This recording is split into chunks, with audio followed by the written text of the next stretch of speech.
Hello friends, इस video में हम डिस्कस करने वाले हैं फंक्शन ऑफ लैकोपेरॉन। इससे पहले हमने डिस्कस किया कि जो gene regulation of gene expression prokaryotic में किस टाइप्स का होता है और यूनिट ऑफ लैकोपेरॉन कौन कौन से होते हैं, साथ ही लैकोपेरॉन कहते किसे हैं। उस वीडियो को जरूर देखिएगा। चलिए वीडियो को स्टार्ट करते हैं।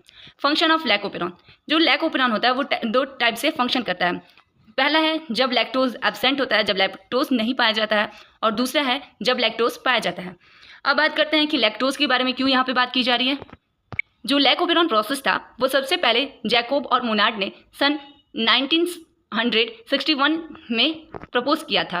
अर्थात जैकोब और मोनार्ड ने 1961 ईस्वी में इसे एब्जॉर्व किया था, देखा था। तो उन्होंने इसे जो प्रोसेस है उसे सबसे पहले ई कोलाई में देखा था। ई कोलाई एक प्रकार का प्रोकैरियोटिक ऑर्गेनिज्म होता है और ई कोलाई जो होता है वो अपने सर्वाइव के लिए ग्लूकोज को क्या करता है, एब्जॉर्व करता है या ग्लूकोज से ही एनर्जी लेता है। लेकिन ये कंडीशन तब होती है जब ये कंडीशन दो टाइप्स की होती है। एक तो जब लैक्टोज की उपस्थिति में ग्लूकोज नहीं पाया जाता है तब वो कैसे सर्वाइव करता है, और दूसरा जब ग्लूकोज पाया जाता है तब वो कैसे सर्वाइव करता है। इसे एक एग्जाम्पल के थ्रू हम समझेंगे। सबसे पहले बात करते हैं, मान लीजिए एक आलू है जिसे आप लोग इंग्लिश में कहते हैं पोटैटो। पोटैटो में क्या होता है, ग्लूकोज की मात्रा बहुत अधिक पाई जाती है, स्टार्च के रूप में होता है। तो अगर वो ई कोलाई, मान लीजिए वो भी क्या है, एक प्रोकैरियोटिक है, तो अगर वो जो पोटैटो है उस पर अगर ई कोलाई है तो उसे भाई ग्लूकोज तो ऐसे ही मिल जाएगा। तो ये प्रोसेस हो जाएगी व्हेन लैक्टोज इज एब्सेंट। जब लैक्टोज एब्सेंट रहेगा तब उसमें कैसे जो ग्लूकोज है उसको ऑब्जर्व करने की जो प्रोसेस होती है उसके बारे में डिस्कस करेंगे, ठीक। और मान लीजिए वही ई कोलाई फिर जाकर क्या, एक दूसरे वेसल जिसमें क्या है, दूध है, मिल्क भरा हुआ है। तो मिल्क में क्या होता है, लैक्टोज होता है। लैक्टोज की प्रचुर मात्रा होती है। तो जब उस टाइम अगर ई कोलाई कैसे सर्वाइव करेगा इसके बारे में हम उस वीडियो में डिस्कस करेंगे जिसमें लिखा रहेगा व्हेन लैक्टोज इज प्रेजेंट, ठीक। इसमें ये होता है कि जो लैक्टोज होता है वो दो भाग में टूटकर ग्लूकोज और ग्लैक्टोज में चेंज हो जाता है। मैंने फर्स्ट वीडियो में थोड़ा सा इसके बारे में बताया था, तो चलिए इस वाले वीडियो में अच्छे से डिस्कस करने वाले हैं। सबसे पहले इसे एक डायग्राम के थ्रू हम लोग समझेंगे, फिर इसके नोट्स के बारे में हम लोग डिस्कस करने वाले हैं। सबसे पहले मैंने आपको बताया था कि ये 6 सीक्वेंस होते हैं, ठीक। PIPOZYA। P जो होता है वो इंडिकेट करता है प्रमोटर को, I जो होता है उसे इन्विटर जीन कहते हैं, P जो होता है वो यहाँ पे प्रमोटर का ही काम कर रहा है, और ये O है उसे हम लोग कहते हैं ऑपरेटर। ZYA है उससे पूरे को हम लोग कहते हैं क्या, स्ट्रक्चरल जीन। ये क्या है, एक प्रकार का स्ट्रक्चरल जीन है। इसके लिए हमने एक ट्रिक भी दिया था, PIPOZYA, जिसे एक सीक्वेंस में याद किया जा सकता है आसानी से। चलिए अब बात करते हैं कैसे कैसे वो प्रोसेस होती है। सबसे पहले बात करते हैं जो RNAP अर्थात RNA पॉलीमरेज। जब RNA पॉलीमरेज यहाँ पर प्रमोटर से जाकर जुड़ जाता है, जब ट्रांसक्रिप्शन की प्रोसेस होती है, इसी को ना ट्रांसक्रिप्शन कहते हैं, जब स्टार्ट हो जाता है, तो जब RNA पॉलीमरेज ई कोलाई में प्रमोटर से जाके जुड़ जाता है तब जो इंड्यूसर या फिर कहा जाए इन्विटर जो जीन होता है वो क्या करता है, रिप्रेसर mRNA का निर्माण कर देता है, ठीक। फिर रिप्रेशर mRNA से ट्रांसलेशन की प्रोसेस के थ्रू रिप्रेशर प्रोटीन का निर्माण हो जाता है। अब ये रिप्रेशर प्रोटीन क्या करता है, जा करके ऑपरेटर से क्या हो जाता है, बाइंड हो जाता है, जुड़ जाता है।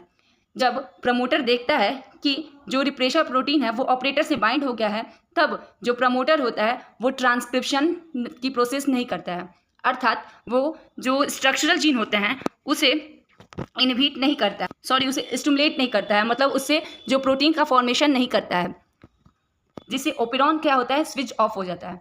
चलिए इसे थोड़ा और अच्छे से समझने की कोशिश करते हैं। देखिए सबसे पहले क्या होता है, जो RNA पॉलीमरेज एंजाइम होती है, ये जो RNA पॉलीमरेज है वो जाकर प्रमोटर से क्या हो जाती है, बाइंड कर जाती है, और इसी को क्या कहते हैं, इनिशिएशन प्रोसेस करते हैं ट्रांसक्रिप्शन का। जब ट्रांसक्रिप्शन होता है तो उसमें क्या होता है, mRNA का निर्माण होता है या फिर किसी भी टाइप के RNA का निर्माण होता है, ठीक। तो यहाँ पर क्या हो रहा है, रुक जाइए दूसरा ले लेते हैं। यहाँ पे क्या हो रहा है, जब प्रमोटर से RNAP जुड़ जा रहा है तो जो इन्विटर जो जीन है वो क्या कर रहा है, mRNA का निर्माण कर रहा है। कौन से mRNA, तो रिप्रेशर mRNA, ठीक। अब जो रिप्रेशर mRNA है, मान लीजिए ट्रांसक्रिप्शन की प्रोसेस हो गई, तो उसके बाद क्या होता है, ट्रांसलेशन की प्रोसेस होती है। ट्रांसलेशन में क्या होता है, mRNA जो होता है वो क्या करता है, प्रोटीन का निर्माण करता है। और जब यहाँ पे कौन सा RNA है, रिप्रेशर mRNA है, तो कौन सी प्रोटीन बनेगी, रिप्रेशर प्रोटीन बनेगी। अब जब रिप्रेशर प्रोटीन बन गई तो ये कहीं ना कहीं जाकर तो बाइंड करेगी ही, तो ये जाकर किससे बाइंड कर जाती है, ऑपरेटर से बाइंड कर जाती है, जाकर जुड़ जाएगी। अब जब ये जो प्रमोटर है यहाँ वाला, अगर ये प्रमोटर देख लिया अरे ये तो बाइंड कर गई, ऑपरेटर का काम क्या होता है, वो हर चीज़ को क्या करता है, ऑपरेट करता है। और जब देख लिया प्रमोटर कि ये बाइंड कर गई, मतलब लैक्टोज तो है नहीं इसमें, जब लैक्टोज नहीं है तो लैक्टोज को तोड़ने वाले एंजाइम क्यों निकाले जाए। जब आपको कोई वर्क नहीं है तो फिर आप उससे संबंधित जो सामान है उसको क्यों बाहर निकाले अपने बैग से। ठीक वैसे ही जब लैक्टोज है ही नहीं तो फिर उसे तोड़ने और उसके बाद से फिर उससे ग्लूकोज को एब्जॉर्व करने की ये सारी प्रक्रियाएं तो इनहिबिट हो गई, रुक गई पूरा। तो ये क्या करता है, इसे ट्रांसक्रिप्ट नहीं करता है, मतलब ये जो स्ट्रक्चरल जीन होते हैं उसे इनहिबिट कर दिया जाता है। और इसी प्रोसेस को हम लोग कहते हैं ओपेरॉन इज स्विच्ड ऑफ। चलिए इसे नोट्स के थ्रू समझते हैं। अगर आपको समझ में नहीं आया तो इस नोट्स के द्वारा आपको बहुत ही आसानी से समझ में आ जाएगा। चलिए स्टार्ट करते हैं। व्हेन लैक्टोज इज एब्सेंट, इसमें क्या कहा गया है, थोड़ा कलर चेंज कर लिया जाए। कहा गया है कि in this process first of all, सबसे पहले RNA polymerase attach to promoter. सबसे पहले क्या हो रहा था, आरएनए जो पॉलीमरेज था वो प्रमोटर से क्या हो जा रहा है, जुड़ जा रहा है। जुड़ने के बाद क्या कर रहा है, after the transcription inhibitor gene from the repressor mRNA, जो इनविटर जीन होते हैं, मैंने बताया इनविटर जो है आई, वो क्या करता है, रिप्रेशर mRNA का फॉर्मेशन करता है। Refresher RNA produce refresher protein. जो रिप्रेशर RNA था, मान लीजिए mRNA है, mRNA से क्या बन रहा है, प्रोटीन, और उस mRNA का नाम रिप्रेशर mRNA है, तो प्रोटीन भी कौन सी बनेगी, रिप्रेशर mRNA प्रोटीन बनेगी। यहाँ पे mRNA हो गया, यहाँ पे प्रोटीन होगा, ठीक, सॉरी यहाँ पे लिखा ही है रिप्रेशर M प्रोटीन। उसके बाद then repressor protein combine with operator. उसके बाद क्या हो रहा है, जो रिप्रेशर प्रोटीन थी वो कंबाइन हो रही है किससे, ऑपरेटर से। सो प्रमोटर कैन नॉट ट्रांसक्राइब्ड, इसीलिए जो प्रमोटर है वो ट्रांसक्राइब नहीं हो रहा है।